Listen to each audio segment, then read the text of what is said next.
You know what? Trevor and Dan wanted me to come over, but I had to put the kids to sleep.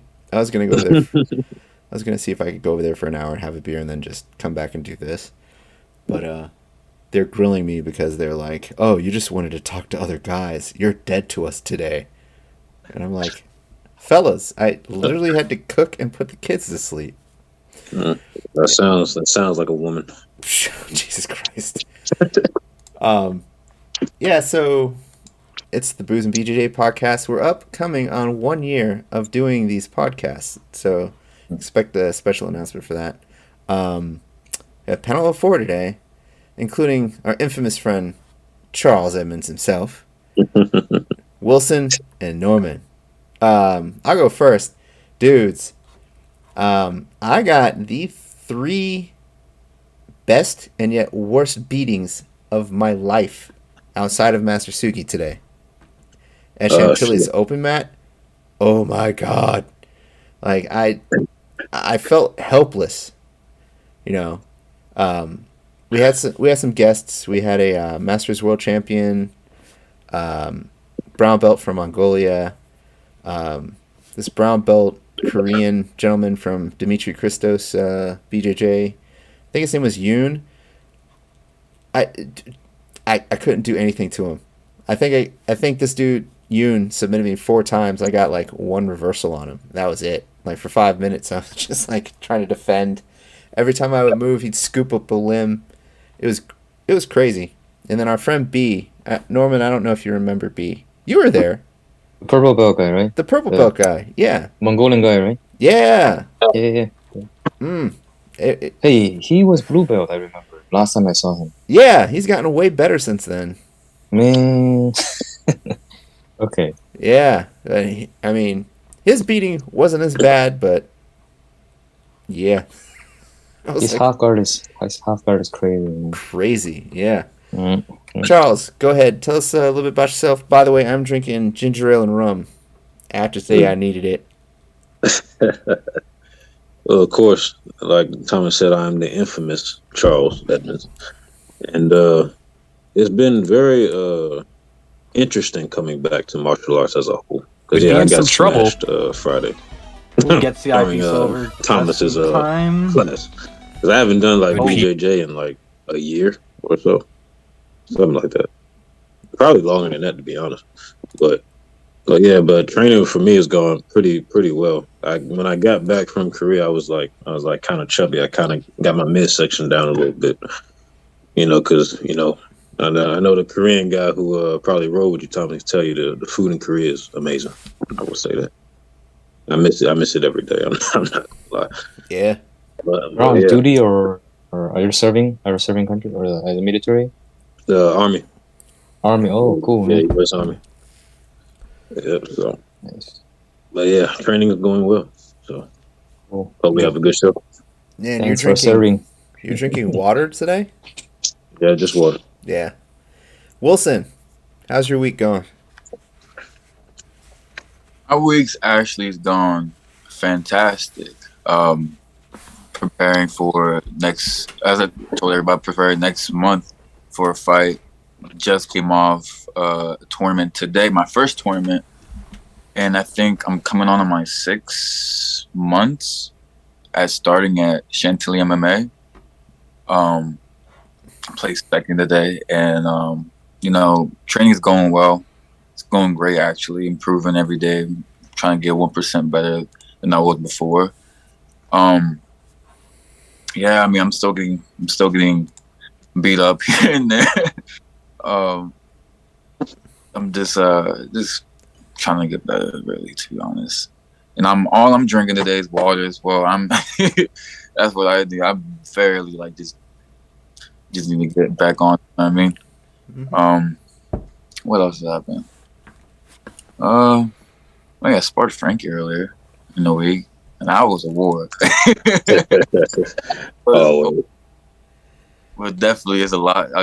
After sparring him, it made me realize there's levels to everything. As well, sparring with Charles as well made me realize there's a lot of levels to get to this, to get to a certain point. So I'm just excited for what the future holds, and yeah, got this bad boy today. Very, very heartwarming. You know what I mean? All this training is definitely paying off. Good. Yeah. Let me tell you, if you in terms of Muay Thai with Frankie and Charles and everybody else that we know, you can't go wrong. You may go wrong with BJJ with me, but you know. I'm happy. I thought today I was gonna have to pull a move out of the black magic card today, but this guy actually went for my bad ankle, little sucker. You know, it's good. You had your brace on, right? I actually use K tape and then I put the sleeve over it, but he still got me. I rolled out of it, but he still got. I'll send you some videos later on. Okay. To see. Master Sugi was there as well, and talking about Bilgi earlier. Bilgi is a savage.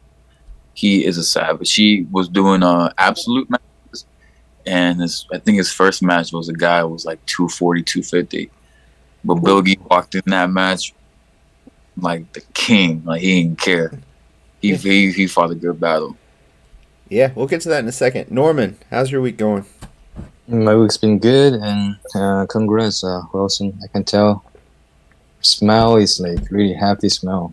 Congrats for the first tournament, and nice meeting you, Charles. And training's been good. I mean, lately the open mat.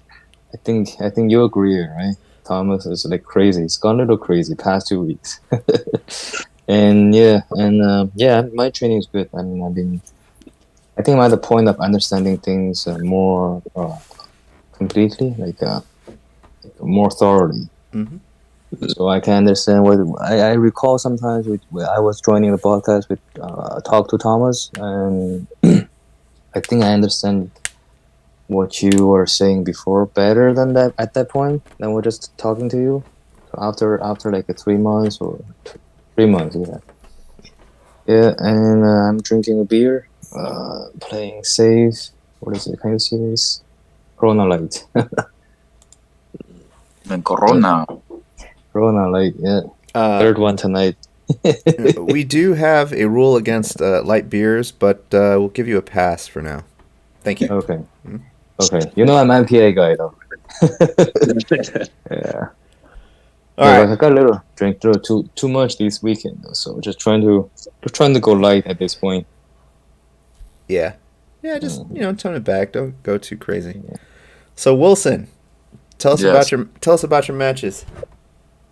First, actually, it was kind of odd. The brackets were somewhat backwards. So the first guy, I was supposed to be the second match, but my guy, I don't know what he was doing. So, they actually called my name and him. They're like, "Where's the other guy?" I pointed, he's over there. He's already rolling. He's like, "Oh, obviously somebody made a mistake." But first one, I actually submitted him with a guillotine. It was a guillotine.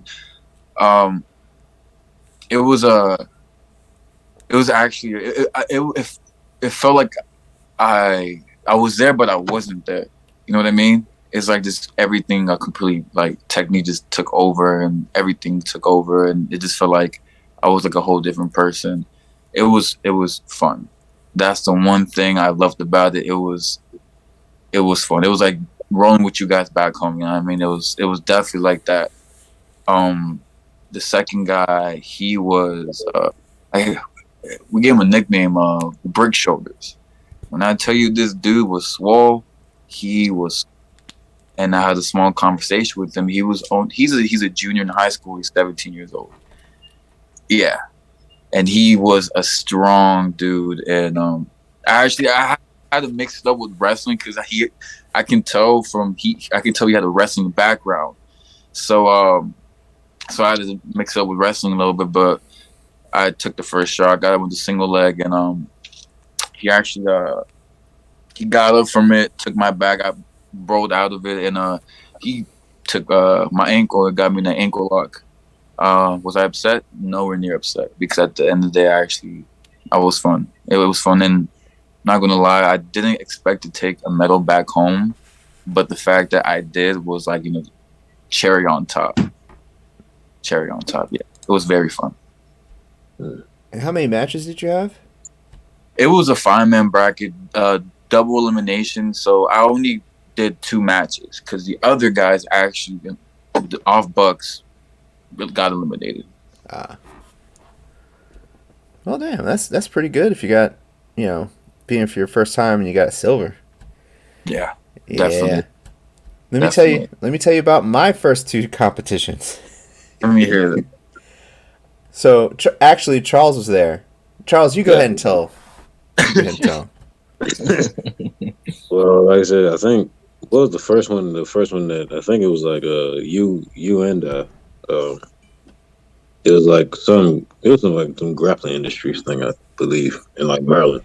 And yeah, I think he went to because at that time he was competing in like heavyweight, and yeah, it was like 2 or 3 guys. It was like both of them was like between like 6'1" and about 6'4", something like that, like big, just like stocky guys. Yeah, he was like, and then like here go like Tom, like they're up here, right, and then Tom is just sitting there like this. You know what I'm saying? And mind you, like like back then Thomas was way like wider, back then. So, he was like, he's tried to roll with him the first time. He's like, I couldn't do anything to those guys. They pretty much like, pretty much smashed him and like sat on top of him. But yeah, he pretty much couldn't do anything to him. But I think in his next competition he'll probably do better though. Now that he's gotten some flexibility and gotten trimmer. But yeah, back then it was not good. So I went 0-4 my first competition, and I went 0-6 my next one. And both times I was an ultra heavyweight, so it was like 230 to infinity. Like there was no cap to the weight class. I was the smallest guy by a lot both times. Like the one competition that Charles just described, one of the guys I had to roll with was 6'8". When you mean you were like small overall, like as in like height wise compared to them, or just in general? Height and weight. Oh, okay. I was literally the smallest dude fighting giants. Like some yeah, because they weren't they weren't like lanky, they weren't like skinny, like these motherfuckers like they were built. They were built like farm boys. Like it was nuts. Yeah. But yeah, like I couldn't do anything. So do you think the stronger guys always win over the small guys? What do you guys think? I would definitely say strength versus skills, I feel like are just 2 different categories. You know what I mean? When I first started, I knew I had strength, but the skills so trying to outstrength somebody when that person can definitely pull something out of his sleeve, I just feel like skill overall beats strength anytime, any day. Okay. How about you, Charles? I think I asked Thomas this question before. I'm just trying to collect my answers. Okay. Yeah, no, I mean, in the beginning, I think definitely like strength and weight will win every time. But as you as you get like far along in skill level, you start to learn quick that there are other factors to fighting than just like strength and weight. Because like say for Master Sugi, for example, he's an Olympian and he could smash like most guys. Like most guys, whatever height or weight is not fucking with him. The same with me and Thomas know Master Chon. Like Master Chon is Master Chon about like 5'1", if that. But I mean, like I say, he's a multiple time world Muay Thai champion, and and when I was training with him, like way back then, he was kicking my ass, So it's once you get further in skill, the strength and weight, it's a factor, obviously, but it's not as much of a factor as if you were in a beginner. Because also, like when you get further into the skill level, you start to notice like the smaller guys be breaking the bigger guys mentally, and once they break them mentally, it's like it's over, So yeah, okay. Thank you for the answer, though. I think everybody's saying that. That's why at the beginning I was thinking that the stronger guys always win, because my first 2 competitions, The first one, I think I wasn't. First one was like a single humiliation, and then I lost the first one, and that's about it. And that guy was much more experienced than me. That's what I could remember now. But the second one, I think I lost 3 of them in a row. But I think I could catch up with them in the first 3 minutes. So first of all, I was like, last year I was 34, so I was in Master 1, but the bracket was small, so there's nobody's like at my weight. There's nobody's in my bracket. So they moved me to adult. I ended up with a bunch of like 19, 20 years old boys. Man, they're so fast. I could catch up with them like in for 3 minutes, and after the 3 minutes, I got really tired. And it keeps going. I just feel like, oh man, that's strong. They're fast, so that's why they got me. The technique wise, I think we're pretty much the same. So that's why how I lost my first, and I came with the conclusion. Came up with the conclusions that the stronger always win. But yes, and lately, I realized that I understand what you guys are saying. So the big guy Jay. I don't know. You know Charles Wilson. Do you know that? Do you met Jay, the new guy? He's like 200 pounds, man. He was asking me the technique today. So what do you think? I should ankle lock, and then he tapped, and I was like, "What's the right timing for the ankle lock?" And then where do you go? And he was asking the technique. I was like, "Hey man, if I'm 200 pounds strong like you, I wouldn't ask you anything. I'll just keep smashing you." But actually, he asked me, and then we talked a little bit. And I was like, he was telling me that over skills, the strength is it's not that advantage at that point or sparring. So yeah, I'm on the way to agree with you guys now. So I'm working. I'll work on my skills. Yeah. That's the right way to go, I think. Yeah. So otherwise, I was a little distracted. I was concerned that should I be stronger? Should I be bigger? Should I be Yeah, that's what. Yeah. So that's not the answer. So the thing is, right? As I've come to notice, there's a point where your strength kind of plateaus, where beyond a specific point, you can't tell the difference between somebody who benches 200 pounds and somebody who benches 300. So there's a point where the strength advantage really doesn't really give you that much of a additional boost. But I'll put this to you. A concept and skill set that a lot of people who do jiu-jitsu starting off seem to neglect for a while is the concept of controlling a person. So, for example, where the person's hips go, the body goes. Where the person's shoulders and head goes, the body goes. If you don't want somebody to move, you'll block one or the other. Pick two of those three and block it. For example, when I'm rolling with Wilson, when I'm rolling with you, Norman, when I'm rolling with Charles, like yesterday, if I didn't want you to move somewhere, I blocked your hip, blocked your shoulders, blocked your head, and then I moved where I wanted to. And once I figured that out, rolling with somebody who was 20, 25 years younger than me, stronger than me, was, it made a world of difference. Because that makes sense. All the strength on the planet is not going to be able to help you if you can't move. Yeah, that is very true. Yeah. Like, Wilson, for example. Wilson is physically stronger than me, and he's 22 years younger than I am. But if I didn't have the knowledge of jiu-jitsu that I did, Norman would be kicking my butt every Friday. And quite frankly, he's come close a number of times, but we're not there yet. That's true. But that makes sense. Yeah. Don't. And the other lesson that I always try to impart on people is, don't take something that you perceive as a difficulty or perceive as a loss. Don't take it to heart, and don't take it as a negative thing. Because sooner or later, you're going to figure it out. Like going back to Jay. Jay's over 6 foot tall, which is generally a big problem for me at 5'8". He's also 10 years younger than I am, and he is strong as a damn ox. Yeah, he is. So he's also big. Yeah, and whenever you encounter somebody like that, you have to roll with them differently. So, like yesterday in no gi, every time he attacked, I tried an arm drag him, and if it didn't work, I just hugged him.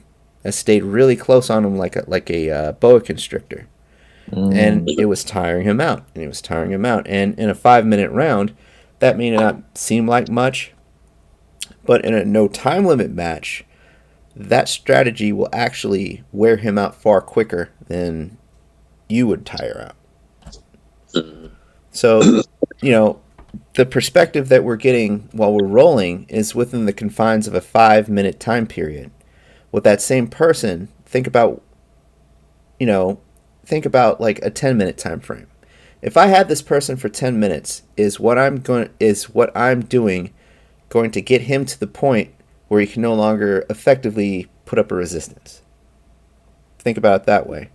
And what I was doing to Jay, I could tell that he was getting physically fatigued. And if we had another 5 minutes, I'm pretty sure I could have at least tried some sort of submission on him. I see that. I definitely see that. Lately, I saw the open match been crazy. I said, right?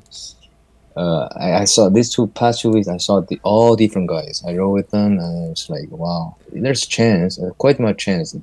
Even though you're like smaller than them, they're like masculine. So you still, if you have the skill, you still have the way to handle it. Yeah, like Yeah. But I cannot conclude it like you, like what you told me. But I see that. Yeah, and the one thing about going from specifically white to purple belt is that your perception of things change, like how you evaluate scenarios change. You're right. Yeah. Because when I was white belt, I thought somebody over 6 foot and over 200 pounds was absolute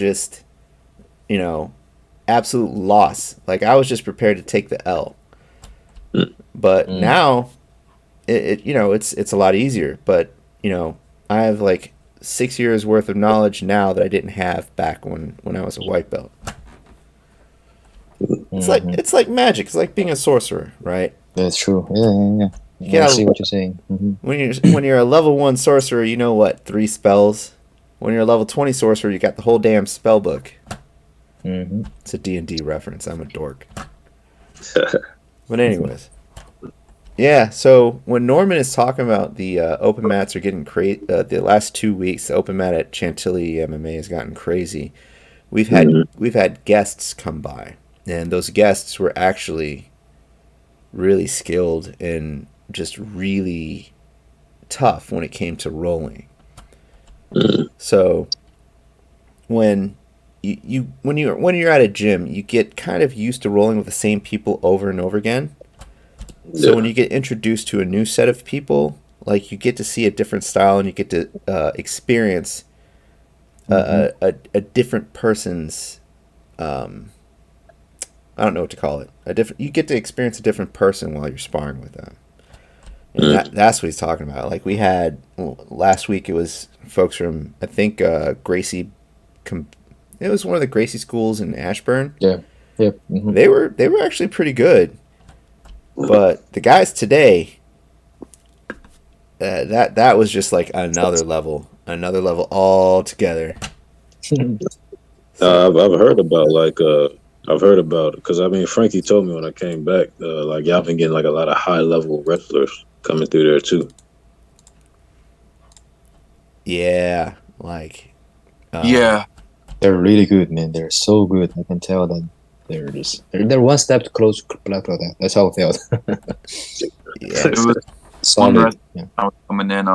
One of them was actually was going to get inducted into, like, I think he competed at Division 2, Division 3, and he was going to get inducted in the Hall of Fame for his college because I think he was 3 times All-American or something like that.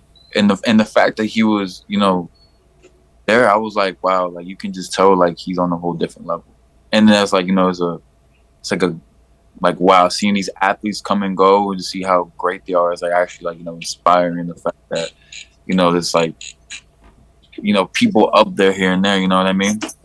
Right. Mm-hmm. Well, that's kind of like one of the interesting things I like about training with Master Sugi. Like you get a lot of different grappling talent that come in and out. Like you'll get a visitor, you think it's just some guy in the corner, and you come to find out he's like, an all-American wrestler, like some high-level black belt in judo who got first or second in the Asian Open. Just all sorts of people, and like it's a surprise sometimes. You'll walk in, you'll see a new white belt, and you're like, oh, hey, let me roll with a new guy. And then you come to look at his ears, and they're all like cauliflowered up, and you're like, That's the first giveaway somebody's not a white belt for real. That cauliflower. Yeah, and it's like, That's the first sign. It's like, well, what does this guy know? Right. Yeah. No, but that goes to show you like how skilled Sugi is, because like all these like high level people just somehow know him and just want to come to train in his gym. And it's very interesting. Oh, here's Wole.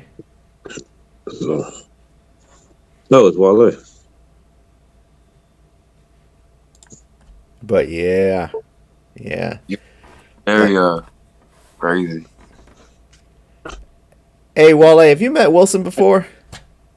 I don't know. Maybe. Yeah, his name on yeah, it's different. it's Alyssa Polar. I'm gonna call him Alyssa for the rest of the evening. No, I'm not. I couldn't get the Zoom working. She's into that computer stuff, and so I was like, "Babe, how do you work that?" She's like, "Fine." I'm like, "All right, thank you." Yeah. It's so good when a woman supports her man, and so good.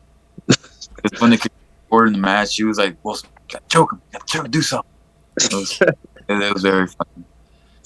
But yeah, I was gonna add on to when you said Master Sugi attracts all these like these phenomenal athletes, and like when I went to a Little Giant, even over there they knew Master Sugi, and I'm like, it's like at this point it's like worldwide. You know what I mean? To me, like it's crazy to know. Like I remember one time, Thomas, you were there one time. We were getting taught by this. I forgot who he was, but he was you can tell he was an OG in wrestling, and that's it just made me realize for a small person, this guy can mess me up any day. You know what I mean? And for like, I just don't believe, sometimes size. I feel like heart matters more than anything. You know what I mean? I agree. But the guy you're talking about, I think that was Bill Gates' dad. Yeah, I had no idea that was his father. Yeah. Bill Gates 50-something years old. Almost 60, though. No idea. But Bill Gates' dad was like just a straight G. You know what I mean? Like, no, do this, do that. It just like that one cupping thing he taught us. I actually did that earlier because how would I would fake out for a single leg? I would just grab the calf or something like that. But no, like the way he taught it, I actually mixed it up with my own thing, and it worked. You know what I mean? It's just crazy how like skill level and just people that exist. You know what I mean?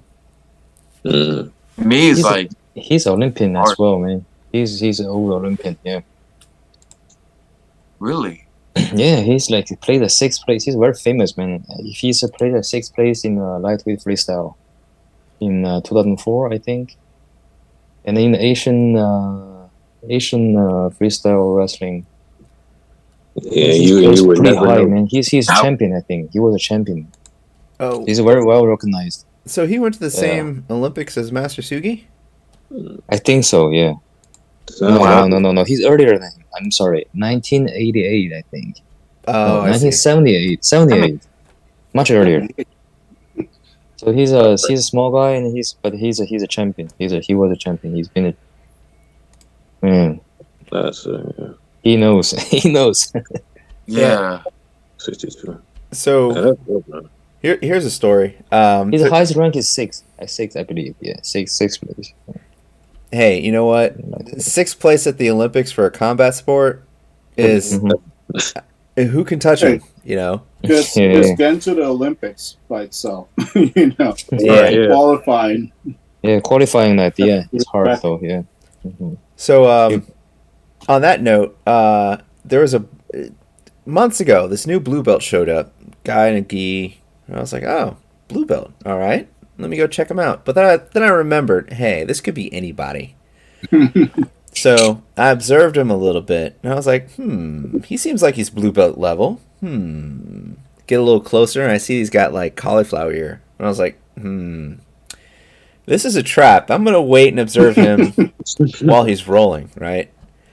And he started on his feet with, I think it was Yontko, and he hit him with like a wrestling takedown. I can't tell you what the name of it is. And just by describing it, I probably butcher the description, but it was definitely a wrestling takedown that I've seen before, like a spinning one, like you spin under their arm and they roll over you while you're going down. But anyways, I saw him do that, and I was like, okay, I got it, right? And I was like, this guy is like some crazy wrestler.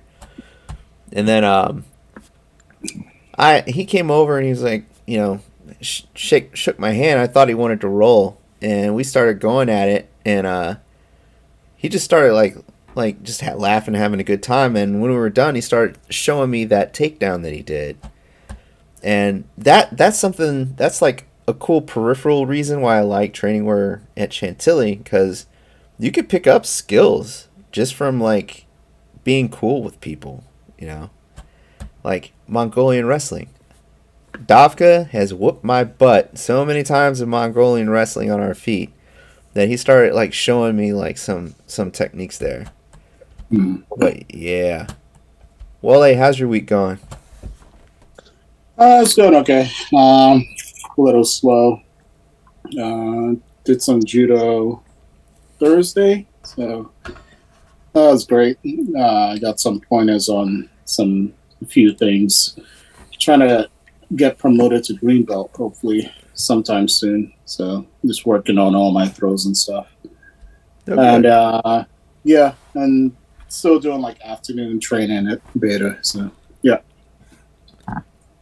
Is Cool. there actually judo gym around here in Fairfax or Northern Virginia? I think so. I think there's I want to say there's a judo club in it might be in Arlington, Arlington. but Oh, the one I go to is in DC. It's maybe like, I'd say it's like 10 minutes, maybe probably less than that from my house. oh, okay. There's Nice. sport judo in Springfield. I think Master Mia teaches there. Oh, okay. Yeah, I missed judo class. So I trained with Master Sugi for 2 months. 2 months. 1 month or 2 months, yeah. And we stopped it because like nobody's the class is not expanding, so only 3 of us. So. A lot of people. And I never actually trained at Beta Academy. How is it over there? That's great. They got a lot of. What I like about it is that they have afternoon classes. They have like a good solid amount of afternoon classes. So there's like in the afternoon on Mondays, Wednesdays, and Fridays, or you could do nogi, and then Tuesdays and Thursdays, and some other days in the afternoons gi. And they have a good number of like instructors and black belts, and folks seem friendly, so it's good. I like it. That's cool. Yeah, so sport judo in Springfield, like they just do judo, and High Noon has like a judo club that I think Jordan occasionally teaches at. Yeah. Okay. Yeah, so where I do judo, they're talking about High Noon, you know, because it's only once a week that we meet, but I also meet up at the instructor's house to do extra judo. But they're talking about High Noon is a pretty good place to go to if you want to do more judo. How do you like it, Wole? Are you enjoying your judo class or BJJ? Or how do you feel? It's different, you know. It's I keep saying, you know, I want to do judo to improve my stand up in BJJ, but the more I do judo, the more I'm kind of feel like they're kind of separate, you know. So Okay. I want to improve my judo so that I could do like judo competitions. I mean, yeah, you can do judo, you know, obviously you can do judo for stand up in BJJ, but I think that when it's competition time, there are moves that are not judo specific that are probably more effective for BJJ just because of the way that people stand, and you know, and in judo there's certain things that you can't do that you can do in BJJ. So yeah. Okay. If you if you could find somebody that would teach judo under the rules prior to the change, I think it was they changed them for Olympic competition where you couldn't grab the pants, grab the legs, and all that. If you could find somebody that could teach you that style of judo, that would be, I think, is more effective for BJJ. Yeah, and there are also things where you can't, you know, if you do a cross grip, then you have to attack. You can't just kind of hang out there. And then if somebody grabs you, like let's say behind the collar, you can't duck under their hand to you know, to try and escape or defend yourself. So all of that is like those are judo rules, but obviously in BJJ you can do all of that stuff. It doesn't really matter. The Japanese styles, the combat sport is always like that. They emphasize on the spirit a lot. The spirit, like the sumo as well. If you hang there for too long, the ref just keeps screaming like keep screaming. yeah. And you got 3 times of like what is that called? Like not no. What is it? If you call 3 times, you should be disqualified, right? Like for not fighting. Yeah. If you get I mean judo, if you get 3 penalties, then it's a disqualification. Okay. So, you can't. You have to actually look like you're attacking. Attacking. You can't just kind of like go in there limply and you know. In BJJ, you could grab someone's collar and just kind of shake it around and like move them around, and, you know, and that's allowed. You can't do that in judo. Yeah. So something that I think needs to be emphasized really early on when somebody's a white belt is how to break grips. Because I think it was last week we were grip fight, maybe the week before, I was grip fighting with this 2 brothers that started training with us. Filipino guys? Yeah, those 2. Oh yeah, those 2 boys, yeah. Yeah, they're interesting. They're little brothers in the teens class that I helped teach. Oh, I like them. I like them a lot though. So the way that I like to gauge people, right, just in the door, especially in a gi class, is I'll grab their collar and see what they do, right? Mm-hmm. Both of them started punching and like palm striking my hand to force me to let go. And at one point I stopped moving and just held their collar just to see what they would do, and they were just like fighting and trying to get my hand off. And I was like, "Hey, can I show you how to break a grip properly?" One of them said, "No, I'm going to keep trying this." And I'm like, "Okay." The other brother was like, "Yes, please. Can you show me how to do this?" So I showed him a couple of different ways of breaking a strong grip. And he looked at his brother because he heard the whole "no, I'm going to keep trying to do this" thing. He just kind of looked at him and gave him a funny look, and I was just sitting there like, I'm sorry, I was being a jerk, but yeah, I'll show you how to break grips later. Yeah, I think also there, you know, other things need to be emphasized. I think, you know, the traditional way of like breaking out of someone's guard and all of that stuff, that everybody knows that. Everybody knows how to defend against that. I think like, you know, people need to be taught other ways of breaking out of guards and, you know, kind of why you do certain things. I think there's a lot of lost information in the why part, because that's not taught. You're just basically taught, okay, you're in someone's closed guard, do this, you know, instead of like, why are you doing that? Like, you know. Yeah, so a lot of times when I'm teaching a class, like there's certain techniques that I'll explain. Like I like to explain as much as I can about something. Like Wilson can tell you, if I'm teaching one of my black magic moves, like if I open my mental black magic book and say, "Hey, this is evil. It's effective. Don't do it a lot. People will hate you. Here's why." I explain everything. And even when it comes to break falling, like when I started judo, we would do break fall drills, not just backwards, but to the side. We'd even do front ones. Like if we have a beginner that has trouble like break falling, I'll explain to him. I'll have him do those drills a little bit and explain to him, if you are falling down at these angles, this is the best way to absorb that hit when you hit the mat. Yeah, but I do agree with you. Like a lot of times, especially in YouTube videos, the why behind a move is definitely lost in translation. There is all sorts of lights and crap going off. It's catching my attention on my screens, but nothing is happening. Like so, there's like a light blinking on Twitch, in Zoom, like our what do you call it? Do we hit our 1 million subscriber? I wish. And how many subscribers do you have?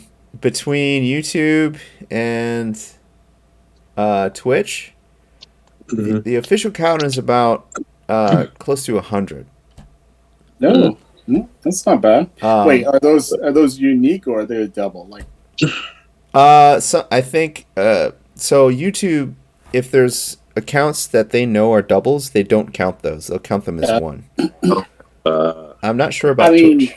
Even if it's like half of those people are actual duplicates, 50 subscribers ain't bad.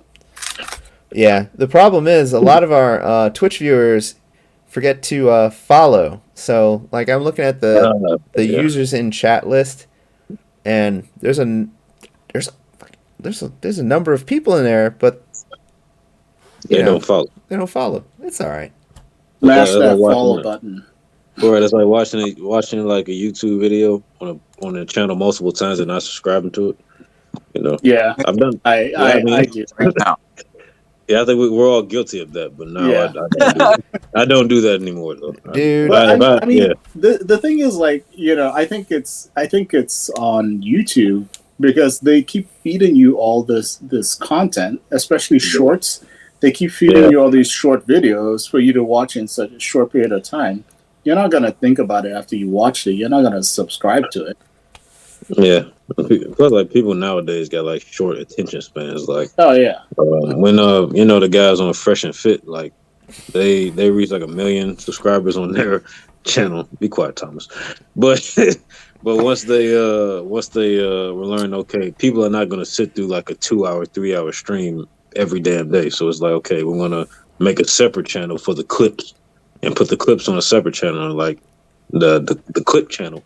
That's been getting a lot of views. So, but yeah, we should do that. No, I actually do that.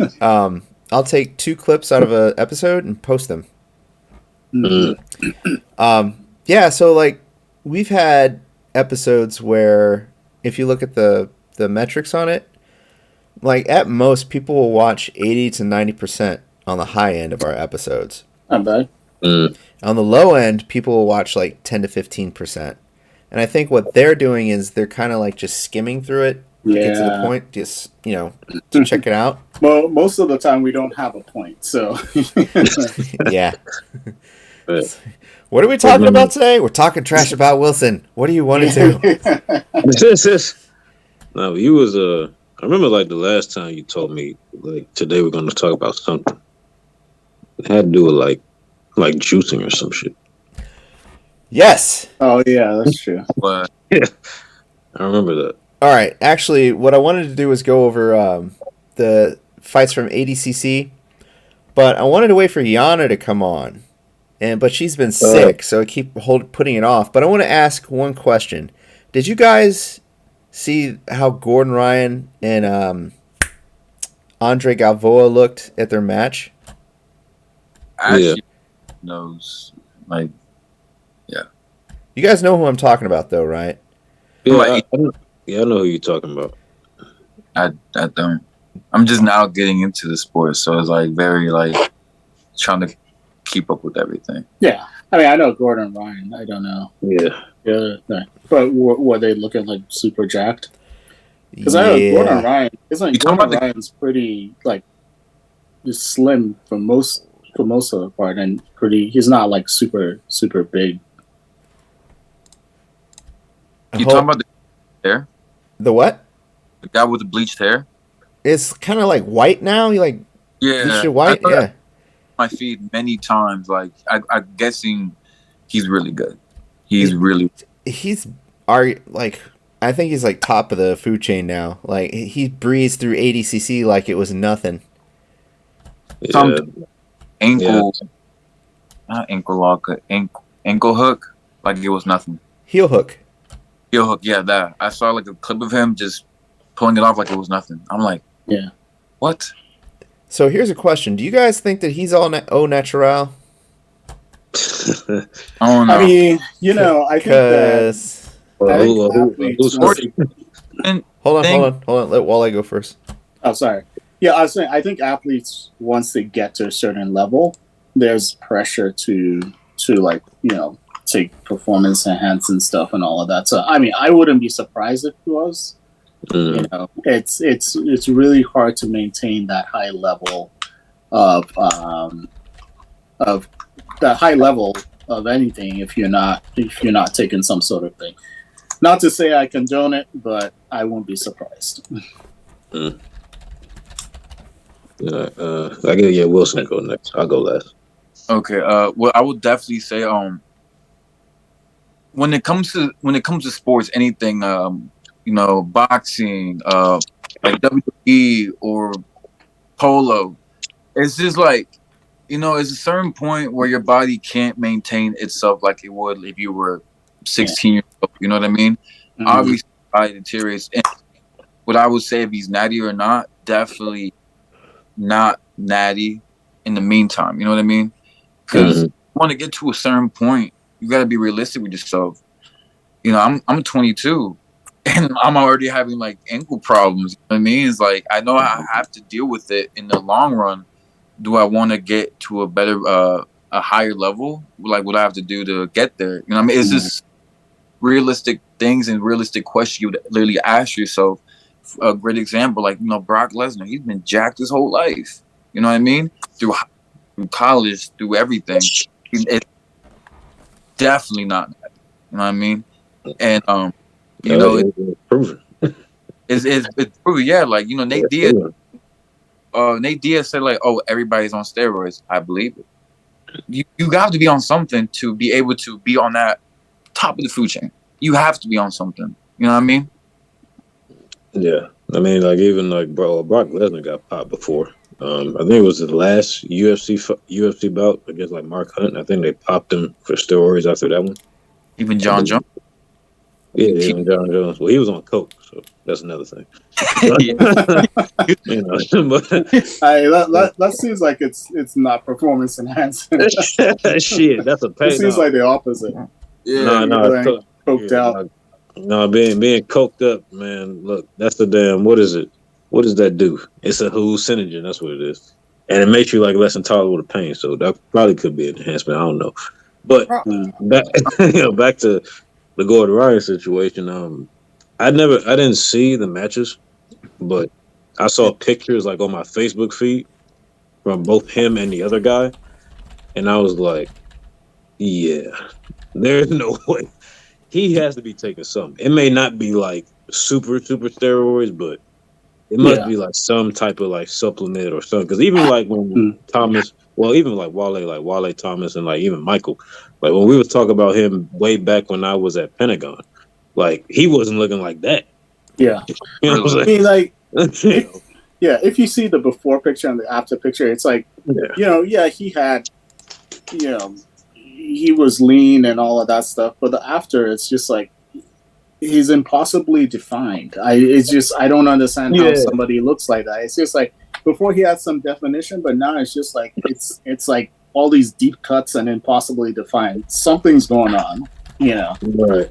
Because that's like that's even like I think I think a YouTuber.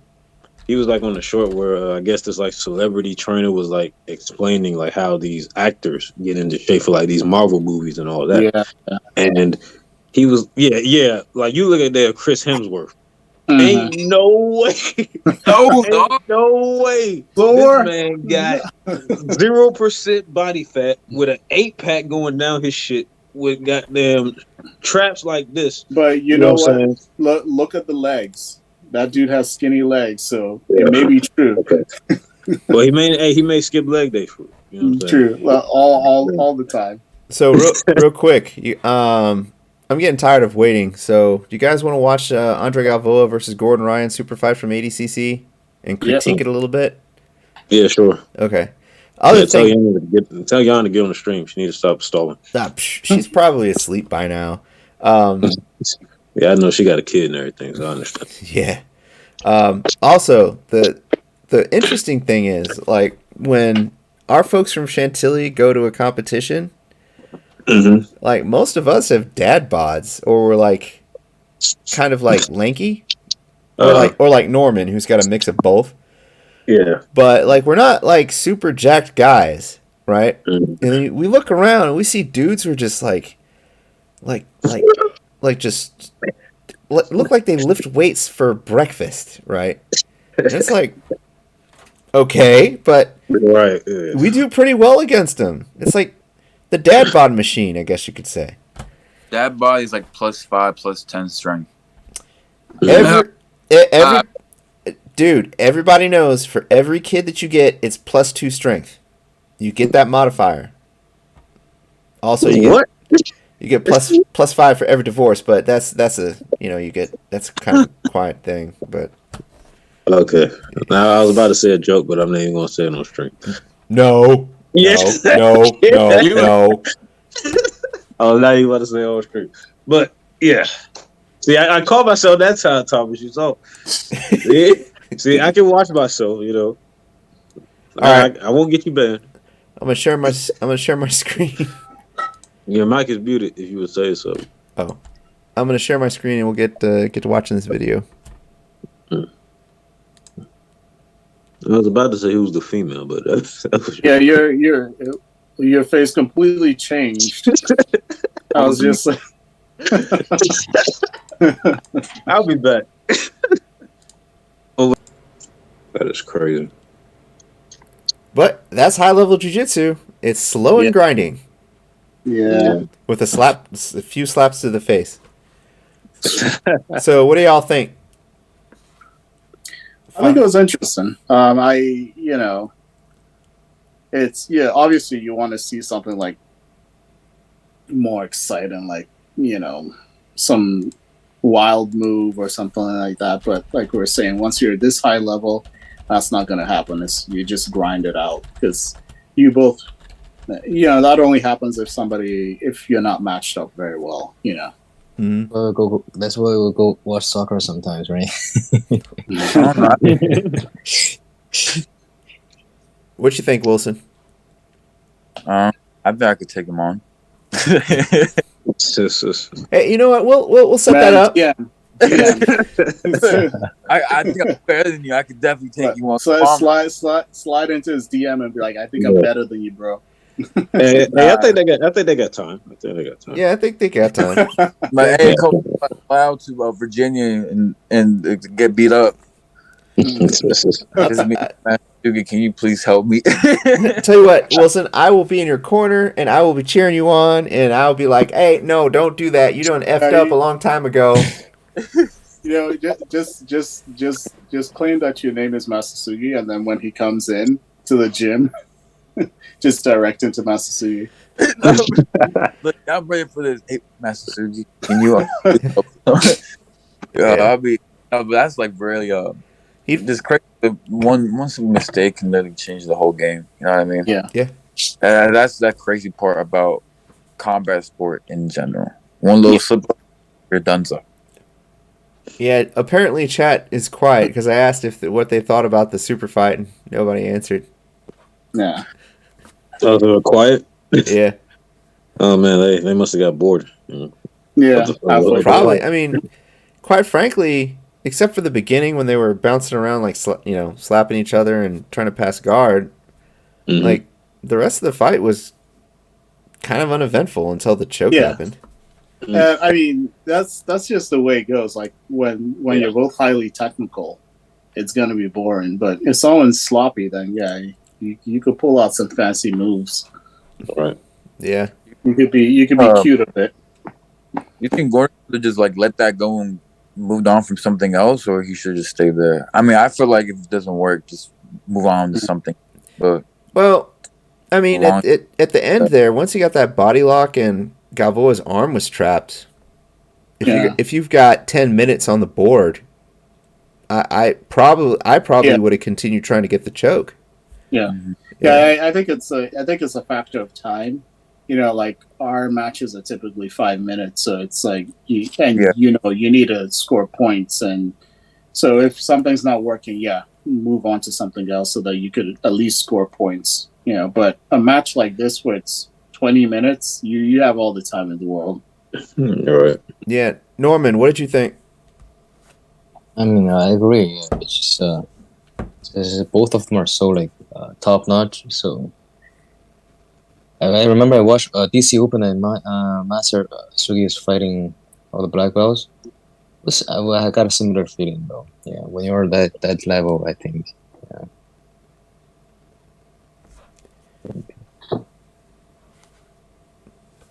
What happened? Sorry, I just my phone. Yeah. Oh. So I was just is it a little stuck or something? It's just the DC Open. I remember DC Open. I watched Master Sugi was fighting with black in the black belt level, right? Yeah, that was like 5 minutes. They were just holding on like that. Entire 5 minutes. Yeah. You give me a drink. So nobody's trying to like take not taking risk, not to take risks, but I don't think there's like a significant chance for them to pull up a move and all that. And Master Sugi was saying that he tried to break his grip all the time, and then entire 5 minutes trying to break it, but that guy wouldn't let it go. That guy was just holding it like this with it like a fist, and he just like hold on for it forever. Yeah, so that fight, dude got 2 points on Master Sugi. I think it was like a takedown or a sweep or something. Yeah. And then got him in like a lasso de la Hiva guard, and then just held his sleeve and wouldn't let go. Yeah. And they were there how long? 3-4 minutes? I think so. Yeah. Yeah, until the match was ended. And then Master Sugi wouldn't how to say, if you take the risk to like do something like some move, I think it's risky. It's very risky. You can tell that guy is trying to set him up, and that guy been setting up a lot of people. Yeah. Saw his fight. He's been setting up everybody. He got his 2 point. He sits there and then drags your leg. He had your shin, and then he's like going to lock your shin and then sitting there like for like at least 2 minutes. That's the frustrating thing in matches. It's like when you know somebody's just running the clock down, you know, and the ref's not calling for stall. Well, I mean, the person who's basically has you trapped has the advantage because they're not going to call them for stalling, so it's just frustrating. Yeah, it is. Yeah. But hey, anyway. Wilson, do you want us to go over that match you just sent us? Yeah, I was gonna add on to it because I understand about like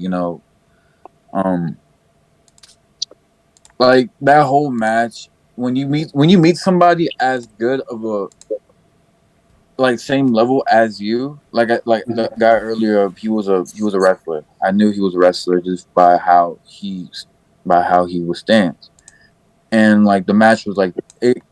Like he said, like our matches are 5 minutes long. You know what I mean? It's just so much you can do in such a short of a span of time.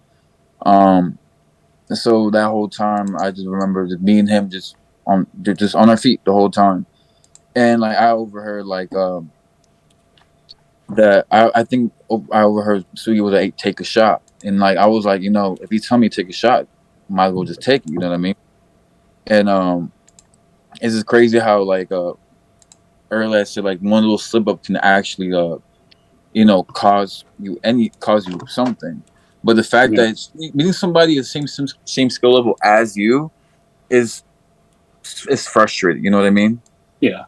You know what I mean? So, is this your match or? Yeah, this is my match from earlier. So before that, I actually had to cut down because that whole time we were just standing up. You know what I mean? I can tell that he wasn't going to take a shot on me. There was no possibility he was, because I'm pretty sure he knew I had some type of background wrestling as well. Mm-hmm. So that whole time we were just in the clinch, just trying to make something shake. You know what I mean? And then I was like, screw this. I have to make something shake. You know what I mean? And you can tell from here what happened, how it started, and how it finished. Can you guys see it? Yeah. Yep. All right, let's give it a watch.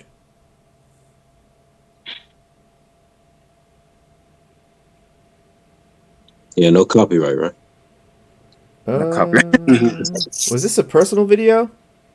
Yeah, it was. I sent it to you through Facebook. Oh, so. Yeah. We don't have to worry about pausing it. Yeah. So Wilson, right here, you should have worked your other hook in almost immediately. See, that's the thing. Him, I know how he is. He wasn't going to let me do that. You see how his hip is straight to the ground? Right. He wasn't going to let me do that. I only had barely got the other hook in. Over here, I was actually trying to get him, but you can see where I had my hook in originally. He was trying to, yeah. So the reason he got up because he was able to move his hips. Mm-hmm. So if you had that second hook in, he wouldn't have been able to do it. He did great keeping his hips away from my second hook. He did great. Yeah. I can definitely tell me he did good. This is a 15-year-old? 17-year-old. 17-year-old. That dude is huge. Yeah. That's what I'm saying. And yeah, dangerous. You see how he was like tugging on your leg at the end like that? Yeah. Mm-hmm. Yeah. And that shot, it was a desperate shot, because I think it was like a minute and some change. Yeah. I baited him because he was really heavy on his lead foot. So I baited him trying to shoot for that leg, and I went for the outside leg, single leg. And you know what I mean? It's just crazy, the fact that, there's people out there, like we just saw like the match earlier with those high level jiu-jitsu guys. It's frustrating, the fact that person is the same level as you, same school as you, and it's either like it's like a gunshot move. Either you take a shot or he take a shot. Somebody's gonna have to miss. Somebody's gonna have to hit. You know what I mean? Mm-hmm. So now another option you had here. Let's go back a little bit. Another option you had here. Hold on, let me try to pause it. There we go. You see how you had.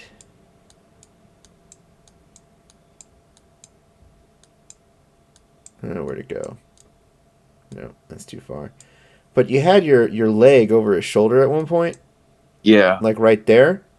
Mm-hmm. What you could have done is, if your bottom foot was on his hip, if his bottom hip was secure, you could have reached over and grabbed your shin with your right arm and kind of done like a bit of a seat belt. And that way you would have had one of his hips and one of his shoulders pinned. And he wouldn't have been able to get out of it. And you could have held him there for a little bit to tire him out and let him squirm. And that way you could wait a little bit longer to secure your second hook. Do you understand what I'm saying? I know exactly what you're saying. Yeah. It's like, I wish I'd known that very much sooner, but that's a part of getting better. Yeah. I can show you Friday. Since we're talking about that, I just come up with that. It reminded me of something, like the guy, the brown belt guy, the Mongolian guy who wrestled with you today, Thomas. Yeah. He was he was at the World Master in Las Vegas, right? Yeah. When he got the game, you know how he got it? He's good at standing, right? Yes. And he just stand there and then wrestle the guy, standing with that guy for like 3 minutes, and then he got 2 points. He take down. He got a takedown, got 2 points, right? He did not even bother to go onto the ground. He got up right away and got 2 points, 2-0. And then they had another 2 minutes of standing fight, and that's about it. I know he's gonna win. That guy not gonna get him. Yeah, no way. So he won by 2 points. He didn't bother to go onto the ground. Hey, and Yeah, so it's like a channeling the game to the match to your comfortable zone, which is. Mm. I mean, I agree with that actually, which Yeah. is very smart, and then why not? So Yeah. I had a match with it was my I think it was my first blue belt competition, Mhm. and I had a match with this guy, and I can't remember his name, but he was a 4-stripe blue belt, and he had a judo background. We Mhm. spent 4 minutes trying to throw each other. 4 minutes. You should have just stopped in the middle, like, hey, do you just want to do judo, bro? No. Standing there for 4 minutes. Like we were just breaking grips and like re-gripping and like trying, and then we would go back and forth, and his coach got annoyed and he was like, "Just throw punch him, and I was like, "No, don't, no, I'll throw punch you." my crew will find you." No, Yeah. but no, it was pretty cool. I ended up pulling guard, and then he ended up choking me. So I should have just stayed on my feet for another minute. But You should have throw punched him. nah. Yeah. There we go. He was like one of my first good friends outside the gym, like outside the gym. So Really? I would Yeah. still throw. I, you know, I can't do that. I'd feel bad. But anyways, yeah, Wilson, you did pretty good there. I think you did good. Yeah, Yeah, good work, man. yeah, that was The other videos, like I'll show you that on next class when we see each other. okay. That one actually did good. I ain't gonna lie. So what? I said that one actually did good. I choked the guy out, but No, good. that's like crazy. The fact that when I first sparred Charles, I can tell skill level was different. You know what I mean? It's all that was different, but being somebody has the same skill level as you, like like a standstill. You know what I mean? Like you just say, you guys were trying to throw each other for the past 4 minutes. It's like, you know what I mean? It's like frustrating. You know what I mean? But you just like at that point, you just got to deal with it. You got to deal with it. You can't really run from it if you're already in there. Well, the funny thing was, in that particular instance, we were both having a good time. We were like giggling, and it was irritating people. Like, why are y'all giggling? But Yeah, I mean, I think the difference there is like you're talking about with the guy who you're doing performance of, is the difference is like, you don't find a lot of guys who do judo or who attempt to do judo, especially in a competition. So it's like when you get that one person who decides, okay, I'm just going to try and do judo throws, and you have a judo background too, it's exciting. You're like, oh, okay, cool. We're actually doing some stand-up, yeah. So, anyways, I mean, I had a guy who did, we were going in a competition, we were going back and forth, and he got me with a drop Sainage. And I was like, I was actually kind of smiling as I was being dropped to the mat. And afterwards, like, came up to him, I was like, that was great, man. You got me with the good judo throw.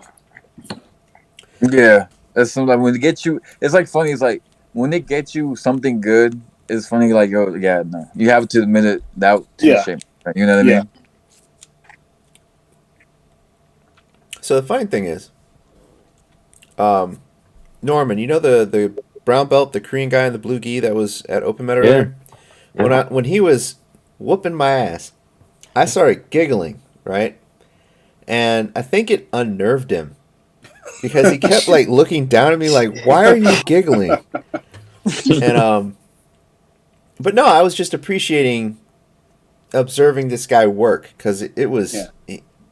I mean, he was almost Sugi level, like just hair less. But I was just like, "This is awesome." And then he armbarred me, and I tapped him and was giggling, and he was like, gave me this look like, "Are you okay?" Hey, they're one step close to black belt. I feel. Yeah, that guy's undefeated. Yeah, brown belt. Undefeated, no defeats at brown belt. Mm-hmm. Oh wow! Really? I could see why. Ooh, buddy. And did you see Yontkun was wrestling with him? He was giving him a hard time. Mm-hmm. And then I think Yontkun is definitely not white belt anymore. He's definitely blue belt or something. Yonko's always been really good. He's just... Yonko, he wrestled with me today, and then he sparred with me today, and then I warmed him up, and then he went to the brown belt, the Korean guy, right away. Yeah. And then I saw him giving him a hard time. Both of them are exhausted. Well, the thing is, he's like. I don't know. I don't know if you see that part. No, or I didn't see that. No, but Yanko's like 22. true. I'm young. 42. That's true. Yeah. That Korean guy, he's like 30 something, like 34. Oh, okay. So, yeah, I was just outclassed. It's like good rolling. It was open mat, guys. Come to the open mat. Lately, the open mat's been good. When's open mat? Saturday, 12 o'clock. Yeah, Saturday at noon. Okay. It's been good. Lately, it's been really good, though. Yeah, we've been having a lot of guests. There's been a lot of talent like coming in the last 2 weeks. So, anyways, gentlemen, Yep.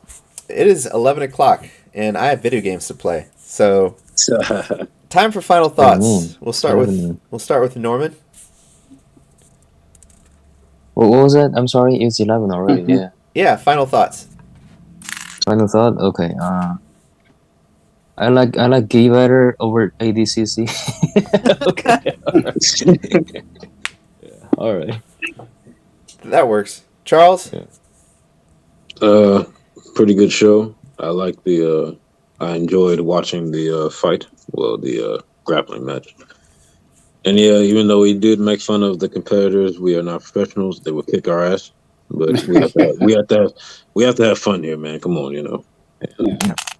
And hey, it was good. It was a good show. Always good to be on here. Yeah. Wole? Yeah, we're also not professional commentators, so yeah, take whatever we say with a grain of salt. Don't go out there and say, hey Ryan, Gordon Ryan, I can whoop you. I can whoop you in a match. We're not liable for that.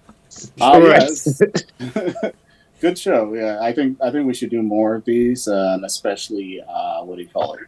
Our own matches. It will be nice to get critiques. Copa Nova's coming up in November, so I'm gonna sign up for that, and maybe I might get some footage from there, and y'all can tell me all the mistakes I made. Oh, cool. Yeah, we've been doing reviews the last couple of weeks, but I think it's just been me and Yana. Mm-hmm. But anyways, Wilson, final thoughts?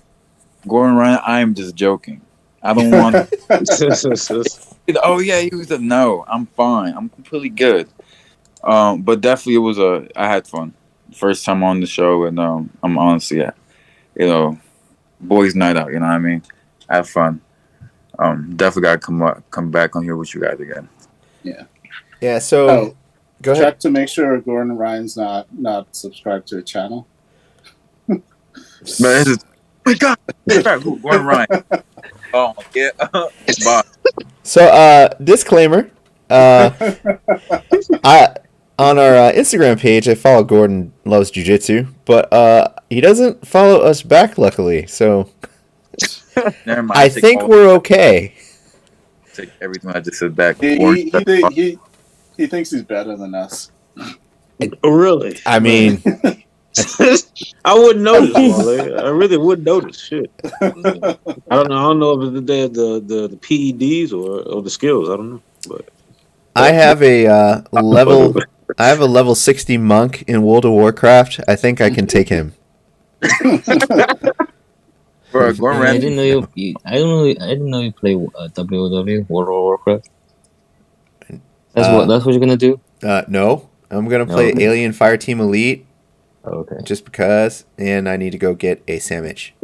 Anyways, gentlemen, it was good. We're definitely going to be doing more match reviews between our local guys and whatever we can filter through from YouTube. And just to reiterate, I got the 3 worst but best beatings of my life today at Open Mat, and I hope to experience that again and giggle at these people more while it's happening. Mm-hmm. Anyways, good night, fellas. Closing it down. Bye later. Bye. Good night, guys. Yeah, nice to talk to you guys. Recording stop.